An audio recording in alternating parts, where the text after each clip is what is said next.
Assalamualaikum warahmatullahi wabarakatuh. Kami dari kelompok 3 akan mempresentasikan bab tentang Ibnu Taimiyah. Slide pertama.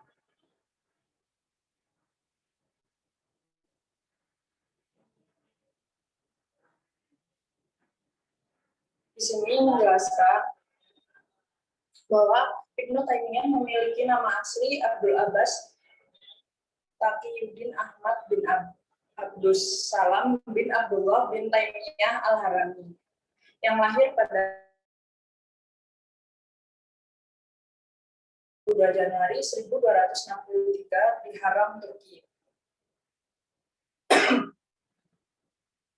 Nah, di usianya yang menginjak umur 6 tahun, beliau pernah mengungsi ke Damaskus untuk menghindari serangan bangsa Mongol atas serangannya di Irak. Nah, beliau juga merupakan putra dari Syihabuddin bin Taimiyah yang merupakan seorang syekh, hakim, dan khatib. Kakeknya Maiduddin Abdullah Birkan Abdus Salam bin Abdullah bin Taimiyah Al-Harani adalah seorang ulama yang menguasai fikih, hadis, tafsir, ilmu usul, dan penghafal Al-Quran atau hafiz. Beliau juga merupakan ulama dari mazhab Hambali. Beliau wafat pada 26 September 1328 di Istana Damaskus, di Damaskus, Suriah. Beliau meninggal di penjara karena beliau pada saat itu menentang pemerintahan di Suriah.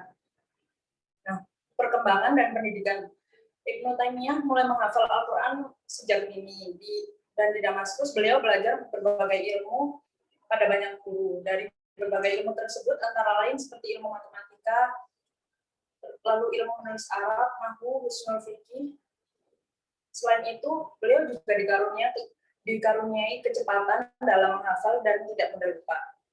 Karena kecerdasan beliau tersebutlah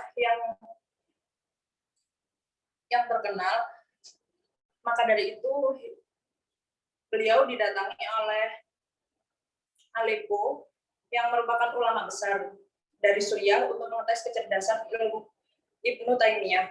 Dan hal tersebut terbukti di mana beliau dapat menghafal matan hadis dan beberapa sanad dengan cepat dan tepat.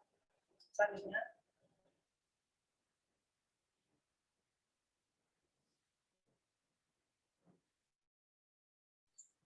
Karya-karya Ibnu Taimiyah.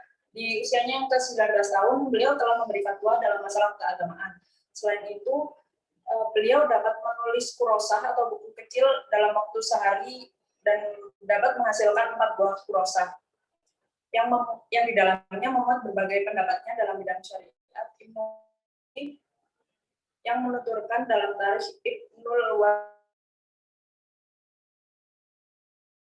Kenal di antaranya adalah Majmu' Fatawa yang berisi masalah fatwa-fatwa dalam agama Islam.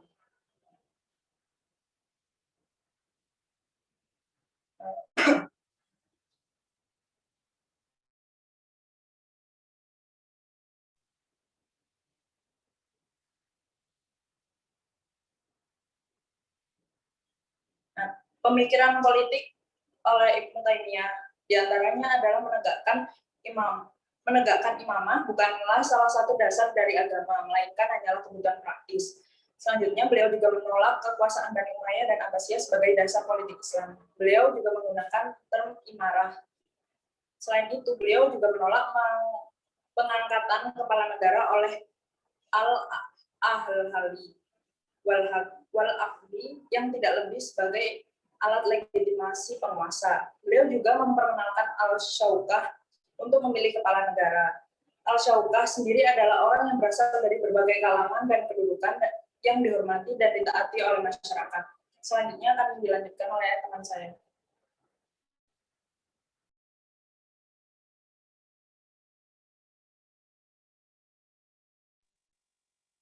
Konsep pendidikan Islam menurut Ibnu Taimiyah yaitu pendidikan Islam ditegakkan atas fondasi Al-Quran dan hadis. yang sekaligus menjadi pemberi arah bagi tujuan yang akan dicapai oleh dalam pendidikan Islam itu sendiri. Konsep pendidikan menurut Ibnu Taimiyah adalah bagi peserta didik dipersyaratkan memiliki alat pendidikan yang baik untuk memperoleh ilmu pengetahuan, menguasai secara sempurna apa yang dipelajari, dan juga mensejajarkan antara pengetahuan dan amal. Adapun metode lain pendidikan menurut ilmu Taimiyah ada 3 macam. Yang pertama ada al-hikmah, yang kedua al-mau'izah, dan yang ketiga dengan dialog, al-jadad atau al-ahsan.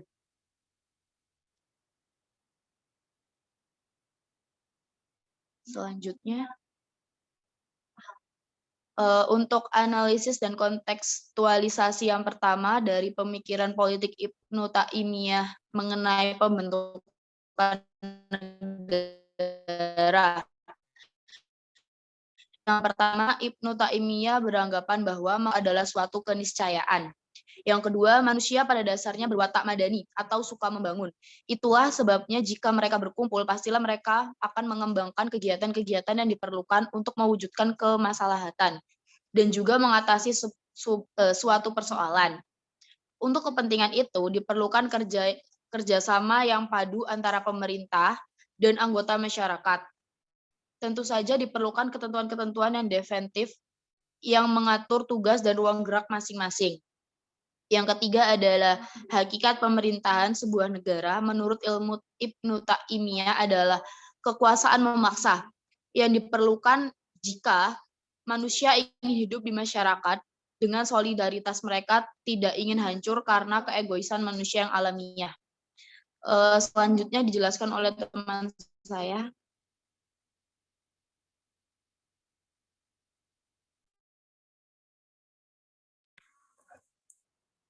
Analisis dan kontekstualisasi 2 pemikiran pendidikan Ibnu Taimiyah dan relevansinya dengan pendidikan di Indonesia.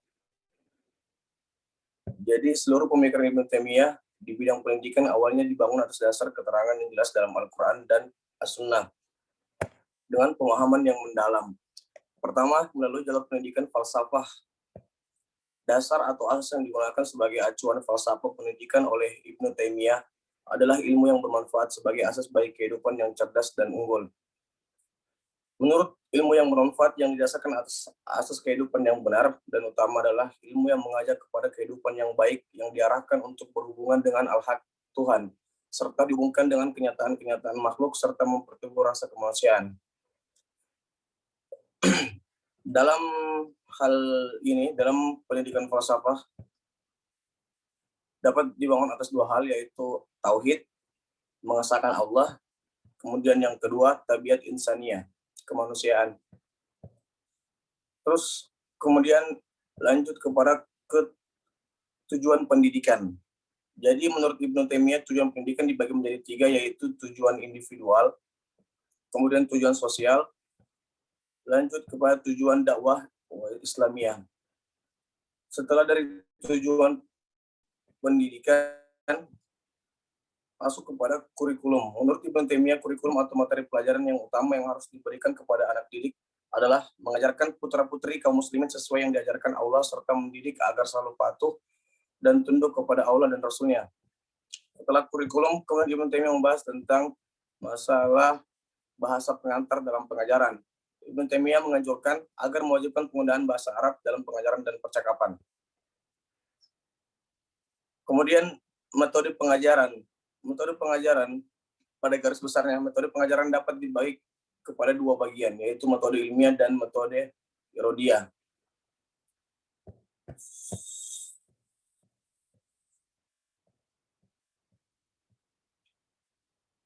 Kemudian lanjut kepada etika guru dan murid. Ibnu Taimiyah membagi etika guru dan murid kepada 2 bagian. Pertama, etika guru dan murid yang hanya cocok untuk zamannya. Kedua, etika guru dan murid yang cocok atau berlaku sepanjang zaman.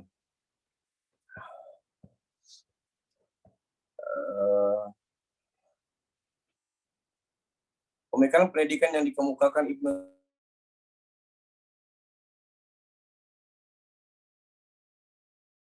tokoh pendidikan Islam seperti Ahmad Dahlan Hasyim Asy'ari dan Imam Zarkasi dan yang lainnya. Dan pada awal berdirinya madrasah-madrasah di sekolah di Indonesia, banyak yang memberikan ilmu-ilmu keagamaan, yakni keimanan, ibadah, dan akhlak. Namun terjadi perubahan kurikulum setelah keluarnya surat keputusan bersama 3 menteri, yaitu Menteri Agama, Pendidikan dan Kebudayaan, dan Menteri Dalam Negeri. Maka semua madrasah mengubah kurikulumnya dengan ditambah ilmu-ilmu umum. Mungkin presentasi selanjutnya akan diajukan oleh teman saya.